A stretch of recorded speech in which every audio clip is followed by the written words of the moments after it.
Well, what you do know is that the opposition, unlike the government, right, it's an extraordinary situation. This is the government of the country not telling us what they're going to do on spending. We are going to be telling you what we think they ought to do now and what we would do in office. Well, they had that chance to be grilled last week. I think we're now on to you guys. Yes, absolutely. And it just seems to me that, you are saying to the country, you're getting the benefit, if you like, of the rhetoric of talking about tough cuts and responsible decisions and seriousness and the deficit, but you won't take responsibility for the human consequences of what you are going to have to do. But we will take all the consequences of the decisions that we'll set out this week. And I think that is the contrast here is normally in politics, oppositions just try and glide through and leave the difficult choices to the government. But you're not talking about the difficult choices, we've said, really. with the first opposition in 30 or 40 years that said we have to cut public spending, the first opposition that's actually identified things that need to be cut, things like the identity card scheme, and we will be the first opposition in a very long time that actually outlines some specific reductions, not that would solve the problem, but that would start to get to grips with the problem and make progress. And higher unemployment is a price worth paying for that. Absolutely not. I don't accept the premise of your question at all. You don't think unemployment's going to go up as a result of what you're doing? Our plans are about getting people back to work. That is what tomorrow's announcement is going to be all about. And let me just say this. It just seems to me it's going to be swamped by the number of people going to be losing their jobs on the other side. I think if you take that approach, then all you can do is put your head in the sand and say there's nothing we can do about this deficit. And if you do that, unemployment will be higher. If we don't address this deficit, we will be facing very serious economic consequences in Britain. Go back in your history and ask yourself, what was the only government that actually cut the National Health Service? It was the Labour government in the 1970s, because they'd run out of money, because they didn't address the deficit. By doing this, by taking the difficult steps, by taking the country with us through these difficult steps, we can avoid that from happening. We've talked about spending. Let's talk about tax. Isn't it completely absurd, in the situation which you find yourself in, to maintain your promise on inheritance tax, touching a tiny number of very rich people at the top? Wouldn't the straightforward thing now be to remove that from the table? Well, what we've said is that this is a pledge that we'd like to deliver, because it's something we promised, that only millionaires should pay inheritance tax, everyone else should be exempt from it. The only reason we were able to make that pledge, and the only reason we're able to keep that pledge, is we found a group of relatively well-off people to pay for it. And that is the non-dom residents, people who live in this country but don't pay tax on their worldwide income, who we are going to charge and tax to deliver this promise. Now, we said very specifically, but of all the priorities, all the people there worrying about how to get through the week and pay their bills, that remains one of your priorities. Well, as I say, only because we found a group of people that can pay for it, and also because we've said this is, and George has said this very clearly, it is a pledge for a parliament, and I think it is right. People want to know. Could it slip beyond the first parliament? It's something we want to do. You're definitely going to do it. As I said, because we've identified the people that can pay for it, we are able to maintain the pledge. And what about the 50p rate of tax? Because that's something we've said we can't make an early pledge to get rid of. We don't like it. We don't think it's the right approach. I think it sends a signal that Britain is now anti-enterprise, anti-wealth creation. I think that's a bad thing. But we can't make an early pledge to get rid of it. The Institute of Fiscal Studies suggests it won't bring in any money, or not much. Well, I've seen lots of different estimates. There's a debate going on about how much money it raises.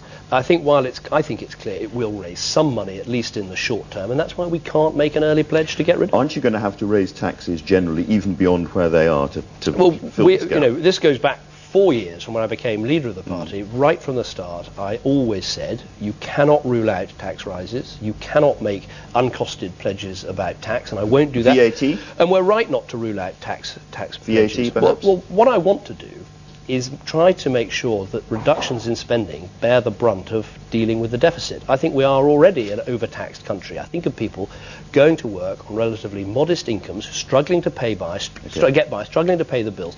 They want to see us get our house in order, to get spending down. They do not want to have to pay more taxes. That's why we're putting the emphasis on spending. A lot of people don't understand quite who you are and quite what you stand for, even now. And when they hear you talking about tax and hear you talking about jobs and so on, they make the criticism that basically you are a very, very rich man, you're a wealthy man, and you're a toff, and you don't really understand the people out there.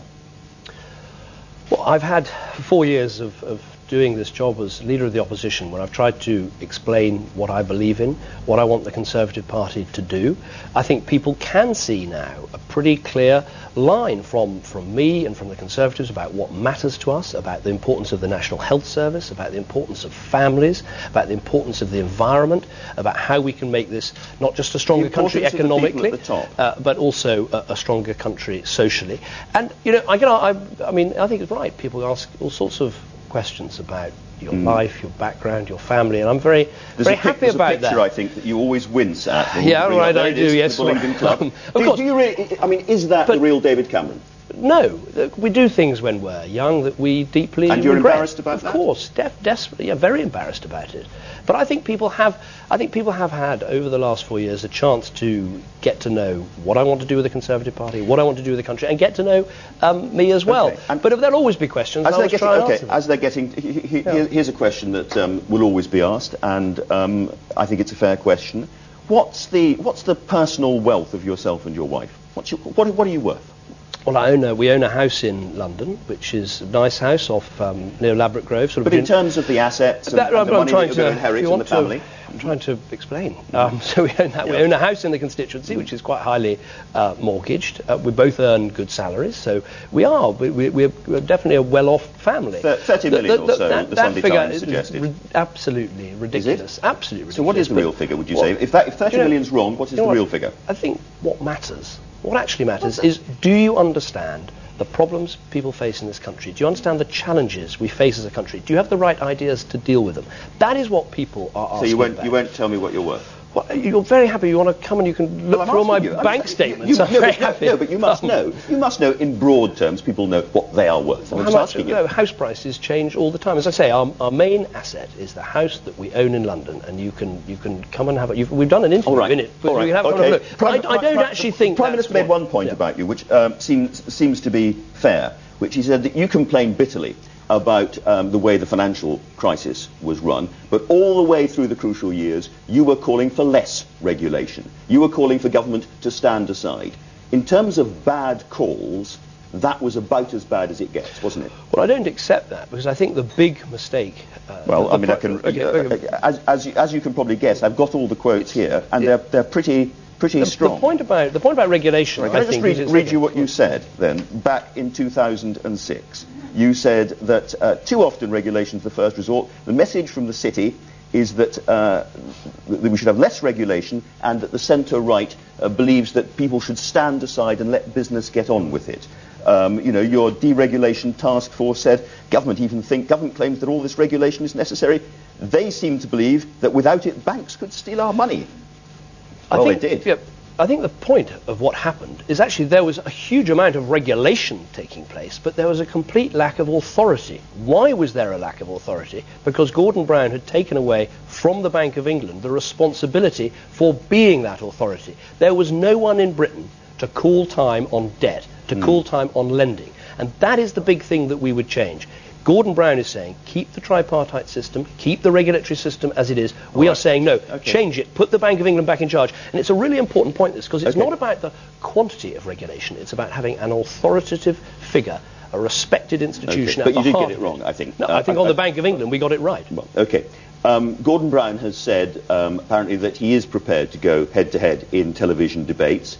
But they'd like those debates to start now. In effect, the great conversation, the great national argument is happening now, and he'd like to get on with it. Will you pick up that challenge? Yes, I'd be delighted. I mean, I've been I asked Gordon Brown first, I think back in, it was May 2007, over 2 years ago, challenged him to TV debates. I think they're a good idea. I think they will help enliven interest in our politics. So yes, I'd be delighted to take part in television debates. Obviously, we've got to get some of the rules straight, and also we've got to have them during the election. But not now? Oh, both. I'm happy. Fine. We've got that clear. David Cameron, thank you very much indeed for joining us on this sunny day. Back to London now with the news headlines. Louise Minchin.